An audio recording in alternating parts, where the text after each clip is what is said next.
रचना का शीर्षक है वसीयत। आम रिवाज है, धनपति अपने स्वर्गारोहण या नरकारोहण से बहुत पहले अपनी वसीयत तैयार करवा देते हैं ताकि बाद में परिवार में वाद विवाद या मुकदमेबाजी न हो। सवाल ये है, एक रचनाकार अपनी वसीयत में क्या कुछ लिख सकता है? रचना। एक दिन मैं बालकनी में खड़ा था, गंभीर सोच में पड़ा था। पत्नी मुझे कल बता रही थी, मुझे तो लगा शायद मुझे चिढ़ा रही थी। हुआ यूं, पड़ोस की गली के सेठ गोपाल दास गुजर गए। अपनी पत्नी के नाम विला, मार्केट, बच्चों के नाम बड़ी बड़ी मिलें कर गए। मोटा बैंक बैलेंस, शेयर, सोना चांदी भी छोड़ गए हैं।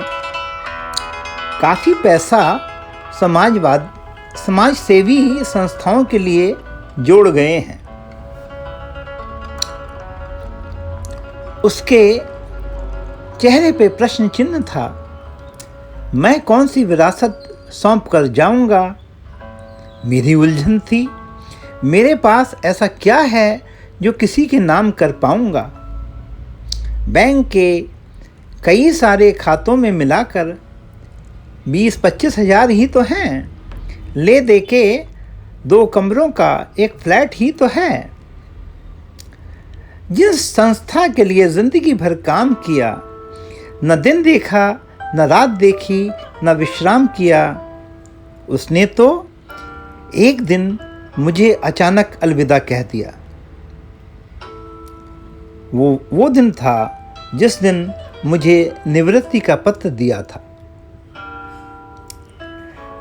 उस संस्था की बुनियाद में मेरे खून का कुछ अंश लगा था। हाँ, ये और बात है, इससे किसी को कोई फर्क नहीं पड़ा था। मेरी साइकिल से लेकर कार तक लोन पर ली गई। एक लंबी उम्र उन सबकी किश्तें चुकाने में कट गई। पर ऐसा बहुत कुछ है जो मैं हमेशा जोड़ कर रखता हूं। पत्नी के लिए खट्टे मीठे पलों का खजाना छोड़ सकता हूं, जो शायद किसी बैंक बैलेंस से ज़्यादा कीमती होगा। यही नहीं, साथ संघर्ष किए गए पलों का स्वाभिमान भी होगा। मैं बच्चों में संचय करता रहा आत्मविश्वास का बल। मैं बच्चों में संचय करता रहा आत्मविश्वास का बल, जो उनके साथ रहेगा हर क्षण हर पल। दोस्तों के लिए छोड़ जाऊंगा ढेर सारे अनुभव और चाहत। रिश्तेदारों के लिए संबंधों की गर्माहट। कुछ खास चेहरे मेरे लिए ताजगी का टॉनिक थे। तमाम तनावों के बीच शीतल फुहार के मानिंद थे। कुछ खास चेहरे मेरे लिए ताजगी के टॉनिक थे। तमाम तनावों के बीच शीतल फुहार के मानिंद थे। वे भी जरूर उन पलों को याद रखेंगे। वे बीते पल उन्हें आह्लादित रखेंगे। ये सच है, कलम चलाने से पैसे नहीं कमाए हैं। ये सच है, कलम चलाने से पैसे नहीं कमाए हैं, पर मेरे लेखों, गीतों ने बहुत से पाठक बनाए हैं, जिन्हें इंतज़ार रहता है मेरा कुछ नया पढ़ने का, जिनके पत्रों से बल मिलता है मुझे कुछ नया लिखने का।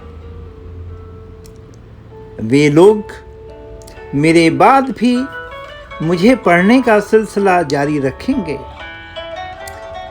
इसी बहाने ही सही मुझे आगे भी याद रखेंगे।